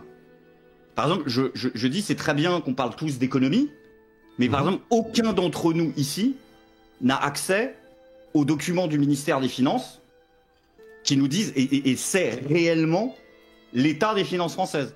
On parle beaucoup d'insécurité, aucun d'entre nous à l'heure actuelle n'a les statistiques du ministère de l'Intérieur. Donc c'est toujours... Voilà, je me méfie toujours des gens qui disent politiquement si on fait ça, ça va produire cet effet-là de façon mécanique parce que la politique c'est de la science, alors que nous n'avons pas les datas et c'est normal que peut-être nous ne les ayons pas. Donc moi ce que je dis c'est que voilà, il faut enlever, t'enlèves et puis tu vois si ça va mieux, puis ensuite t'enlèves un petit peu, puis t'enlèves un petit peu. Si ça se trouve, il faudra revenir à peut-être simplement à un étage juste post-Maastricht, j'en sais rien. Mais en fait je pense que in fine... la vision qu'a le général de Gaulle est une vision bien évidemment réaliste. Je vais pas tomber dans la caricature, on va mettre des barbelés, des machins, ça veut rien dire. Et pour revenir sur ton exemple de l'Autriche, eh ben écoute, si jamais c'est chiant de demander des laissez-passer systématiquement avec l'Allemagne, ce qui va se passer, c'est que le président de l'Allemagne ou le chancelier de l'Allemagne pour qui le peuple allemand a voté ou pas, ils font ce qu'ils veulent, et le président français pour lequel le peuple a voté, vont se mettre sur un bureau et vont décider que maintenant on fait une loi particulière pour dire qu'entre nos deux pays, on contrôle plus les trains qui passent. Parce que ces deux personnes-là l'auront décidé. Voilà. Tout simplement. Et on le fera de nation à nation, au cas par cas, en fonction des besoins. Et puis, par contre, quand tu me dis, bah oui, mais attends, ça se trouve, l'Allemagne, du coup, ils vont nous faire des rétorsions économiques. Ils nous ont plombé notre nucléaire. Enfin, au bout d'un moment, l'Allemagne ne nous fait aucun cadeau et est en guerre économique avec nous depuis 40 ans. Alors ça, c'est aussi une des grandes utopies des européistes, dont je ne fais pas partie. C'est ces gens qui pensent que l'Union européenne aurait mis fin à la concurrence entre les nations. La concurrence entre les nations européennes est sauvage, elle est brutale, mais elle est dissimulée. Je vais aller plus loin que toi. Je dirais même qu'elle a accentué. Elle a accentué Parce que là où moi je vais peut-être beaucoup, comme disait David tout à l'heure, je vais être beaucoup plus droitard que toi, c'est que pour moi en fait l'Allemagne nazie c'était l'Allemagne qui voulait conquérir militairement l'Europe.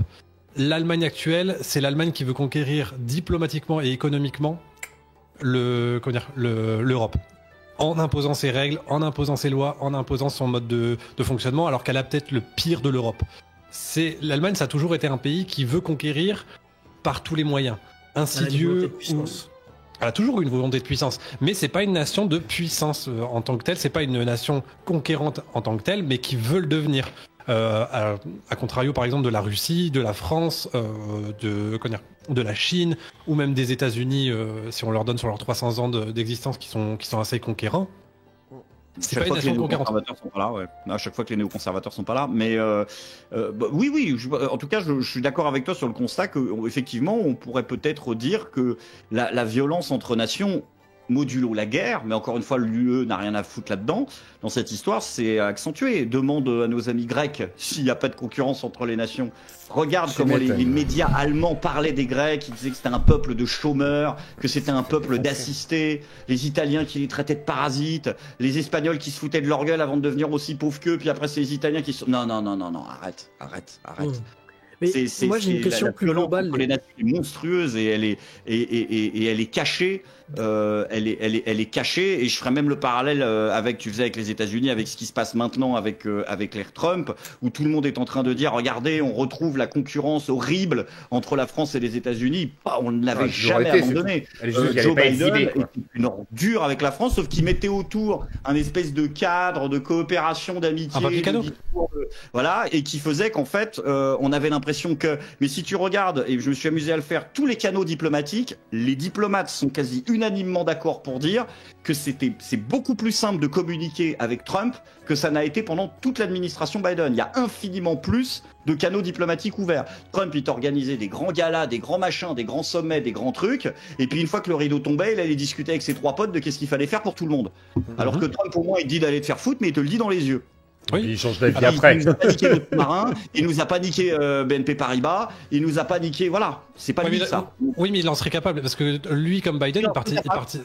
C'est-à-dire que lui, s'il peut gratter tout ce qu'il peut, il va gratter tout ce qu'il peut. Et s'il entend Macron qui lui dit je te vends la BNP, lui va dire allez, banco, moi je te la prends. C'est ça. Et il va te dire avant qu'il va le faire, pendant qu'il va le faire, il va se foutre de ta gueule de t'avoir baisé après. Alors que Biden, il va dire il n'y a rien eu. Oui, ça par contre c'est autre chose. Il y a David qui a une question pour toi, et après j'en ai une autre sur une question économique sur laquelle tu m'as fait tiquer en disant...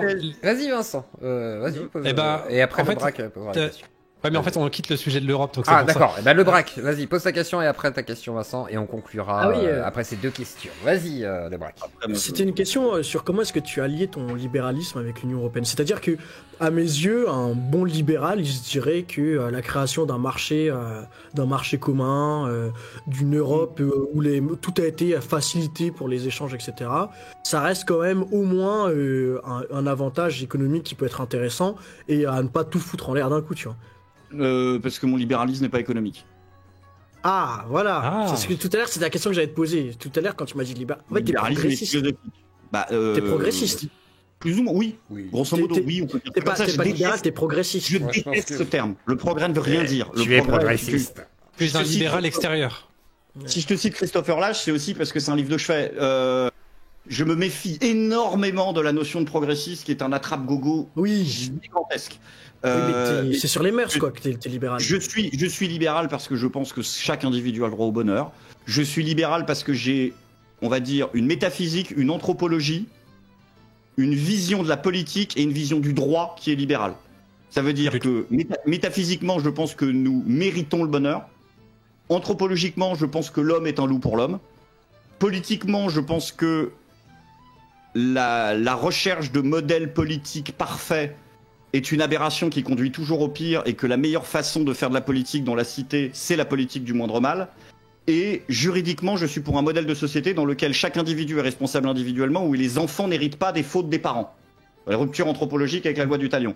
Donc j'ai les 4 piliers du libéralisme.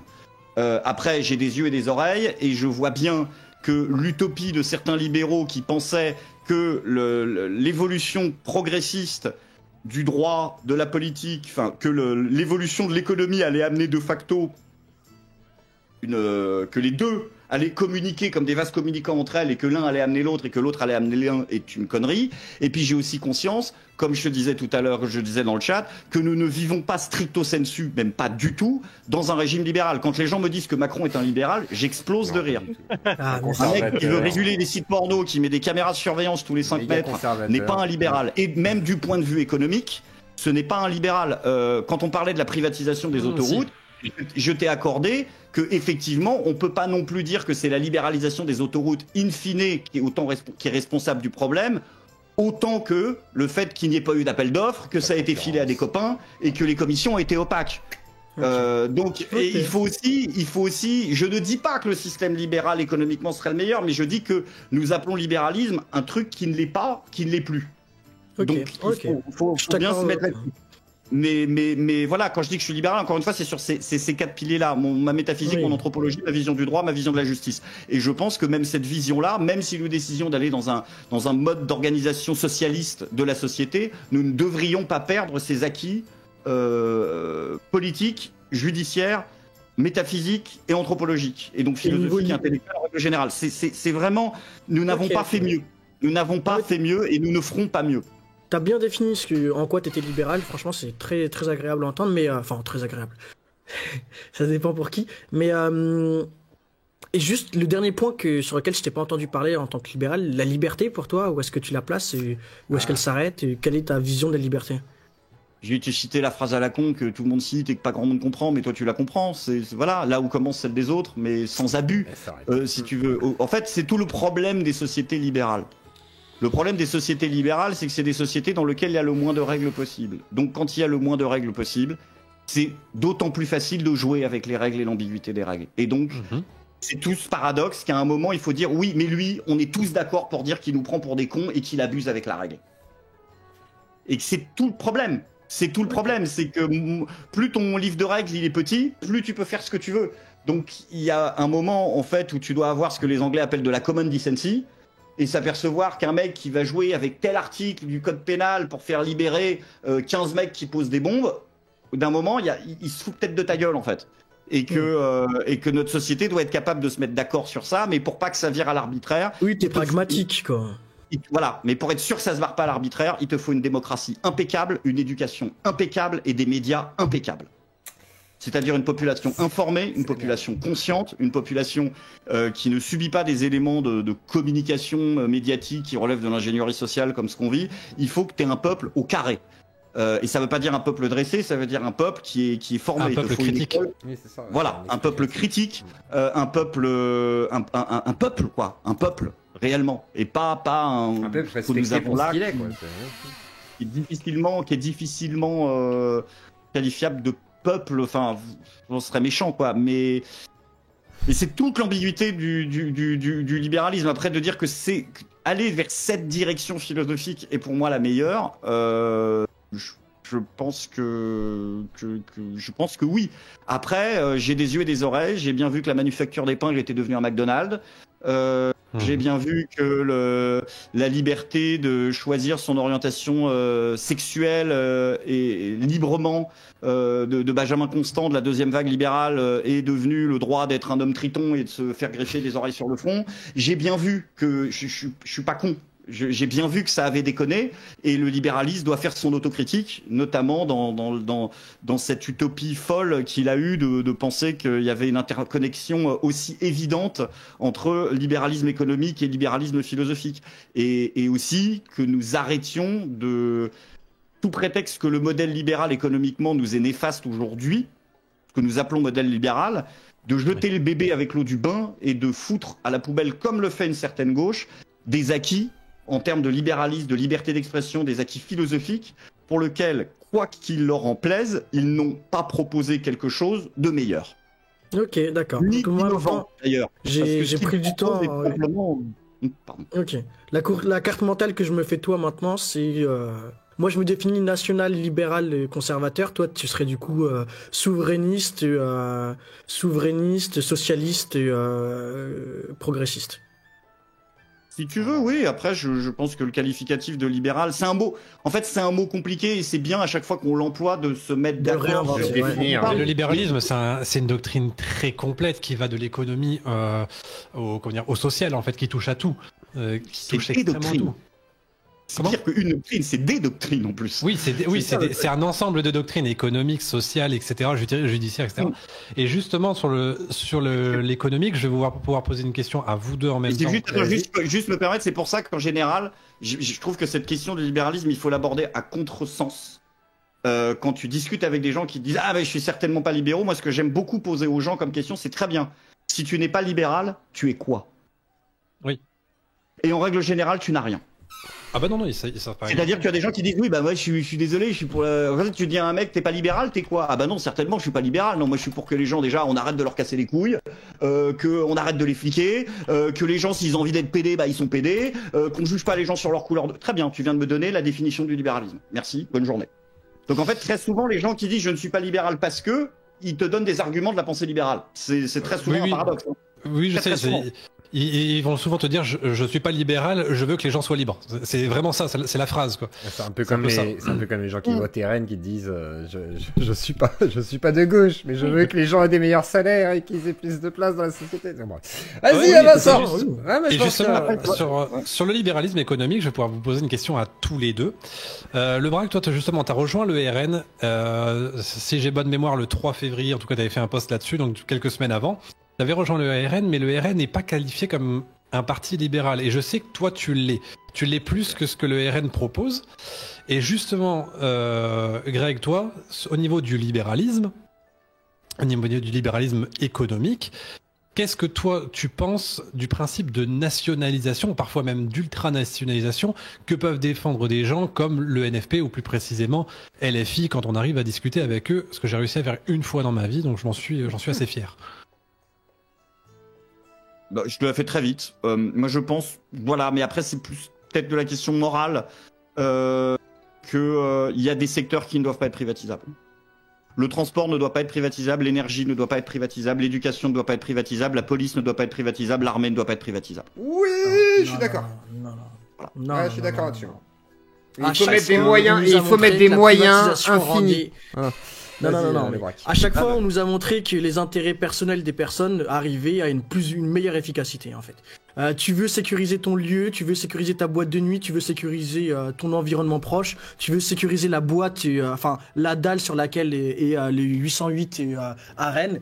Et ben, qui sont les plus efficaces? Et ben, l'équipe payée par le Yarl. Eh ben non, la preuve, ça aurait été mieux de laisser des flics agir. C'est pas la privatisation de la police. C'est la compensation de moyens à la police par des moyens privés. C'est pas la privatisation de l'organe. La police ne doit pas être... Oui. Et surtout dans ton exemple, l'organe de la police ne doit pas être privatisé, mais la sécurité doit être largement laissée à des organes privés. Là où tu te trompes, c'est que regarde. Ah mais c'est pas la même chose. Et puis t'as le droit d'avoir des gens qui veulent construire leur propre société de transport s'ils ont envie. Mais par contre, c'est l'État qui est prioritaire et l'État, lui, ne doit pas céder les parts de son propre truc. De la même manière que s'il y a des gens qui ont envie d'être concurrents de France Télécom ou de regarde Free, ça a fait baisser les prix par rapport à la téléphonie que moi j'ai connue dans les années 90, tu vois. Donc je dis juste c'est encore une preuve que lorsqu'on laisse le marché ne doit pas ne doit pas vendre. Free, c'est un exemple précisément, c'est le mauvais exemple contre la privatisation parce que avant tu avais Wanadoo et France Télécom. Alors j'ai plus en tête si France Télécom était entièrement nationalisée, mais ça reste des entreprises où Free, quand ils sont intervenus, ils ont permis d'avoir ton tarif internet à 20 balles et en plus si tu rajoutes ta ligne téléphonique dessus, elle te coûte 1 ou 2 euros ou même voire rien. Là je suis plus très à jour sur ce qu'ils font. Mais ça c'est le modèle privé qui a permis ça. Alors moi je suis plus de l'axe à dire le libéralisme en fait il doit exercer des gages. C'est-à-dire qu'on donne des gages aux entreprises comme en Suisse, je ne sais plus, non c'était pas Petit Astro qui le défendait mais le modèle suisse. Alors je le connais pas exactement mais on doit donner des gages pour dire venez en France, par exemple des abattements sur les charges patronales etc. Mais en échange de dire par contre sur certaines entreprises stratégiques on garde des parts inaliénables, par exemple 25% sur lequel l'État est inaliénable sur ça et l'État sans être actionnaire majoritaire doit être dans les grands acteurs de cette entreprise. Sauf pour quelques points très précis, comme précisément tu le disais, l'armée. L'armée doit être à l'exclusivité de l'État, effectivement. Mais les services d'ordre internes, comme la police, parce que du coup tout à l'heure ça citait la gendarmerie en tant qu'armée, effectivement la gendarmerie c'est l'armée, mais les corps de sécurité interne peuvent être de l'ordre du privé tant qu'ils sont enregistrés à l'État. Tu vois ? Oui. Moi c'est plus ce modèle de libéralisme que je te propose. Le privé a le droit de proposer aux particuliers les mêmes prestations que le public, mais le public, c'est deux choses différentes, n'a pas à privatiser ses propres outils. Si des gens ont envie de construire des lignes de bus, c'est bien. Si les gens, l'État a envie de vendre ses autoroutes, c'est pas bien. Parce que les autoroutes, tu vas pas en construire une deuxième en parallèle. On va pas en construire 5 d'affilée sur les côtés pour que tout le monde puisse rouler. Et puis c'est la voie qui prend qui coûte le moins cher que les gens prennent. Donc en fait, il y a des choses. L'État doit pas brader. Il doit laisser les autres faire son truc, mais il doit pas lui brader un certain nombre de secteurs essentiels. Encore une fois, le fait que tu aies des vigiles à la sortie des boîtes de nuit, c'est pas une privatisation de l'outil policier. Il faut pas du juge privé. Je parle pas de la police. Moi, c'était la sécurité tout à l'heure. Je disais qu'il faut laisser le marché de la sécurité. Il faut lui laisser beaucoup plus la possibilité d'être laissé à des organes privatifs. Je pense que c'est une erreur, ça. On voit bien le JARL. Hein, si jamais on laissait une milice privée, voilà, une entreprise privée faire ce qu'a le JARL a fait, on verrait très bien les débordements que la police justement n'essayait pas de créer. C'est pour ça que les flics ne sont pas intervenus au 88. Hein. C'est que ça aurait été beaucoup plus dangereux d'intervenir. On l'a bien vu avec le JARL. Que de pas le faire. Et ce qu'a fait le Jarl, ça n'a pas apaisé les tensions. Hein. Il a même fermé le magasin. Pour revenir très rapidement avec le Jarl, non, le Jarl, il a été obligé de résoudre une. Il a été obligé de rien du tout. Tu connais mal les teufs. Le Drac, il était obligé de rien du tout. Il aurait dû fermer sa gueule et rester chez lui. Non, mais attends, pour moi, le Jarl a été obligé d'intervenir dans une situation dans laquelle, littéralement, la police n'a rien fait pour lui. Il faut pas tomber dans l'absurdité. Moi, j'ai bossé en bar de nuit pendant 10 ans.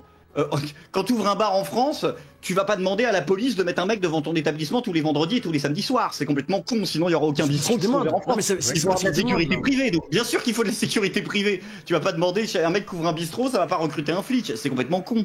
Donc en fait non, bien sûr que non, mais c'est juste qu'il ne faut pas. Il faut que l'État conserve. Pour le coup, j'ai envie de dire cette formule, le monopole de la violence légitime, mais c'est juste qu'il y a un abandon des services. Quand l'État commence à dire nous allons céder une partie de nos prérogatives au privé, c'est problématique. L'État doit être capable d'effectuer des problèmes, doit être capable de gérer seul la sécurité, parce que la police, ce n'est pas que la sécurité, on a tendance à l'oublier, mais normalement, c'est pas que ça, c'est aussi l'information, c'est aussi plein de choses. Doit être capable de gérer la sécurité, l'intégrité, la circulation et l'approvisionnement en énergie sur son territoire. Sinon, il n'est pas souverain. Si après des gens du privé ont envie de proposer autre chose, ils le font, mais l'État doit être capable lui-même de le faire. Et ce qui, moi, m'emmerde, c'est le recours systématique au privé pour faire des économies de budget à l'État. Oui, non, mais ça, c'est de la merde, oui. Ça. Mais en fait, c'est de choisir par rapport au prix. Mais oui, mais dans tous les cas, c'est ce qu'on disait tout à l'heure, c'est que c'est pas en arrivant dans notre système et en incorporant quelques petites touches pour faire plaisir aux copains, des petites touches de libéralisme, qu'on arrivera à une société qui sera parfaite, tu vois.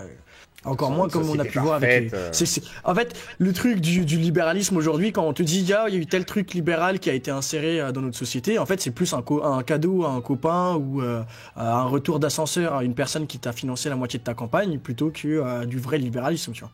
Alors que quand on va réguler le code du travail pour le faire retourner à un 50-50 salarié-employeur, là ça va chouiner au libéralisme. Ah, le jour où on va brûler les codes les jours où on va brûler les codes du travail. Quand on va brûler pour le refaire, ça va pleurer. Et non pas le contraire. Les 35 heures, dommage, ça s'est supprimé. Alors, est-ce que le problème c'est EDF, c'est les autoroutes.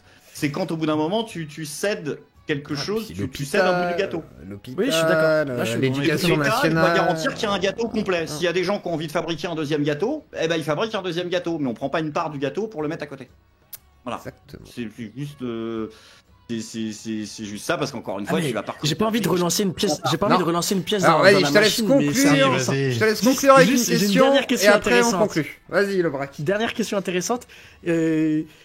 à propos du coup de l'Union européenne, on va faire le parallèle entre ce qu'on est en train de dire depuis tout à l'heure, nationalisme, libéralisme et nationalisation plutôt, libéralisme et Union européenne. Quelle est ton opinion sur le démantèlement de la SNCF ou en tout cas le forcing de l'Union européenne à la création d'un marché du transport? Scandaleux. C'est scandaleux. Ils n'ont pas à décider. Ils n'ont pas à faire du forcing. En plus, la SNCF, c'est un des fleurons français. C'est vraiment, la SNCF, c'est vraiment un des emblèmes de la France en termes de technologie.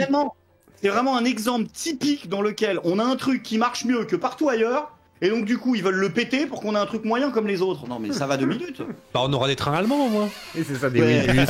Des trucs à 20 km/h là qui marchent pas et qui coûtent une fortune. Quelle horreur. Non mais c'est une plaisanterie. Le pire, c'est qu'on va dedans alors que les pays comme les Anglais ont bien vu et nous disent oulala, faites pas cette erreur-là, la privatisation. Mais surtout les Belges, surtout les Belges, parce que la SNCB, qui s'est fondée sur un partenariat avec la SNCF à l'époque, a grandi, et la SNCB, le ferroviaire belge, c'est un bon système parce qu'il a hérité d'une autre. Et là, tu vois, c'est là-dessus où sur l'Europe on va se rejoindre. Moi, l'Europe, pour moi, sur ce modèle-là, et c'est ce que je disais à quelqu'un dans le chat tout à l'heure, c'est en fait. Il faut réformer l'Europe vers une Europe des nations, et cette réforme, c'est un peu quitter l'Europe quelque part, parce que c'est vraiment reformer dans toute son institution. Tu ne peux pas, tu es tout seul contre au moins 15 pays qui ne veulent pas. Et les quelques pays qui sont en train de partir, en plus de ça, vers une forme de droitisation, mais qui commencent à revendiquer leur souveraineté, en admettant que Mélanie, qui fait rentrer 400 000 migrants... Visiblement, c'est ce qu'elle appelle une politique migratoire dure. C'est ça, migration zéro. Les pays qui en plus sont en train de basculer, ce sont les pays les plus pauvres. Donc, ton truc, ça va durer combien de temps cette histoire de réforme? Ça va durer combien de temps? Ouais, ça je peux pas te le dire. Ça peut être 10 ans, ça peut être 20 ans. Bah oui, mais on les a pas. Ah mais est-ce que ça pousse pas aussi à une certaine compétition des élites européennes, enfin franco-européennes, à être plus efficaces? Est-ce qu'au final, notre vraie problématique, c'est d'avoir eu des élites européennes qui ont été incompétentes pour défendre nos intérêts? Mais de toute façon, le modèle qu'ils ont construit, il menait inévitablement vers ce qu'on a maintenant. C'est-à-dire qu'au bout d'un moment, ça mène vers une dissonance entre les peuples et le gouvernement européen, qui mène vers un peuple qui va de plus en plus voter pour des partis pro-nation, pro-souverainisme, et ce sont des partis qui vont vouloir quitter l'Europe, et je dirais presque que je mets ma main à couper, mais j'ai pas envie de la couper dans 50 ans, que dans 50 ans, on va avoir des pays qui vont réélire des mondialistes, des européistes, qui vont dire « Ah, il faut qu'on retravaille ensemble et qu'il faut qu'on refasse un Maastricht comme à l'époque, mais en respectant les peuples », et qui, éventuellement, ne le respecteront pas une deuxième fois. Pour moi, en fait, c'est un cycle, c'est-à-dire que c'est comme les vieux cycles de l'époque médiévale, c'est les cycles de la guerre entre les différents pays. Napoléon a subi ce cycle-là, Napoléon III l'a subi également. Tous ces cycles-là, en fait, ce sont des cycles qui sont voués à se répéter, et dans le monde nouveau dans lequel on évolue, c'est un cycle où, en fait, on va passer de européisme, nationalisme en boucle pendant tous les 50, 60, 70, 80 ans. Là, on est, nous, dans une période de rupture. Donc c'est une période où tu vas voir émerger beaucoup de penseurs très différents de ce qu'il y avait avant, mais pendant peut-être les 30-40 prochaines années, on n'aura quasiment que des gens qui pensent pareil. Et dans 50-60 ans, on va retrouver un esprit de fracture. En opposition. Oui, ce qui paraît peut-être, logique, en tout cas moi je serais pas là pour le voir, mais pour si. l'instant, il faut se battre pour ce qu'on estime être juste, et voilà. Pour ses convictions avant ses intérêts, au final. Non. Oui, pour ses convictions avant ses intérêts. Non, d'abord ses intérêts avant ses convictions. Parce que les convictions sont pas toujours dans notre intérêt. Non, c'est pas vrai, Zio. C'est pas vrai. Tout dépend. Non, c'est pas vrai. T'as croisé quelqu'un qui a fait passer ses convictions avant son intérêt. T'as croisé le Braque qui t'a dit, oui, si Jarret noir, tant pis. Voilà, le Braque. Mais moi, je considère qu'en réalité, tu te bats pour tes intérêts en réalité d'abord, et ensuite tu le brodes autour de tes convictions. Mais souvent, tu te bats quand même pour ton intérêt aussi, et l'intérêt global de ce que tu juges être le plus juste. C'est pour ça que je rejoindrai en partie ce qu'a dit Greg, mais je me mets en contre le fait de dire ah non, tu défends quelque chose qui est au-delà de tes convictions. Ça, j'y crois pas trop, parce qu'en réalité, c'est ton intérêt que tu défends par tes convictions, ce qui est normal en fait. Et des fois, on a des intérêts qui vont à l'encontre de nos... Enfin non, on a des convictions qui vont à l'encontre de nos intérêts. Et là, je pense que c'est une réflexion personnelle qu'on doit avoir par rapport à ce qu'on défend, voir si c'est vraiment dans notre intérêt et l'intérêt de ceux qu'on défend. Non, pour moi, tu vois, ça fait partie de cette rupture. C'est-à-dire que tu vas avoir de plus en plus, avec l'époque qui monte, tu vas avoir de plus en plus de gens comme le BRAC qui vont te dire... Moi, il y a des choses que je te propose qui ne sont pas dans mon intérêt, mais qui sont de rupture avec les gens qui justement bossent par unique intérêt.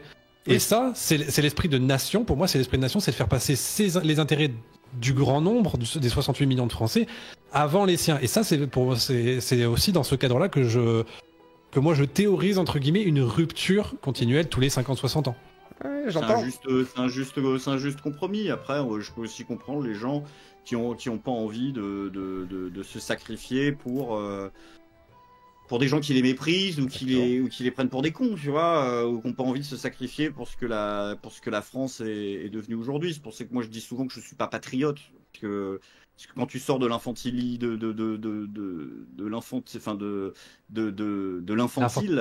l'infantilisation du socialisme.